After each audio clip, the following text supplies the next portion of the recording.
Number 48 પર લુવારા ગામ નજીક આવેલ અમિક્સ સ્કૂલની બસનો ડ્રાઈવર નશાની હાલતમાં બસ હંકારતો ઝડપાતા વિદ્યાર્થીઓની સુરક્ષાને લઈ ગંભીર પ્રશ્નો ઊભા થયા છે।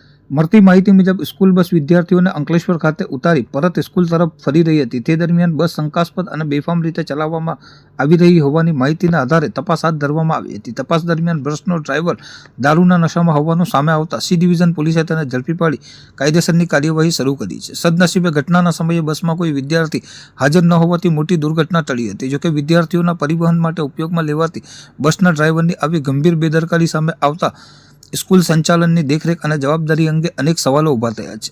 અમિક્સ સ્કૂલમાં અંકલેશ્વર સહિત વિવિધ વિસ્તારમાંથી વિદ્યાર્થીઓ અભ્યાસ માટે આવે છે, ત્યારે સ્કૂલ સંચાલકો દ્વારા બસ ડ્રાઈવરોની નિયમિત ચકાસણી કરવામાં આવે છે કે નહીં અને વિદ્યાર્થીઓની સુરક્ષા માટે પૂરતી તકેદારી રાખવામાં આવે છે કે નહીં તે મુદ્દો પણ ચર્ચા શરૂ થઈ છે। હાલ સ્કૂલ પ્રશાસન દ્વારા નશાની હાલતમાં ઝડપાયેલ ડ્રાઈવરને ફરજ પરથી હટાવી દેવામાં આવ્યો છે। હવે જોવાનું એ રહેશે કે સમગ્ર મામલે માત્ર ડ્રાઈવર સામે જ કાર્યવાહી કરવામાં આવશે કે પછી સ્કૂલ સંચાલનની જવાબદારી પણ નક્કી કરીને યોગ્ય પગલાં ભરવામાં આવશે।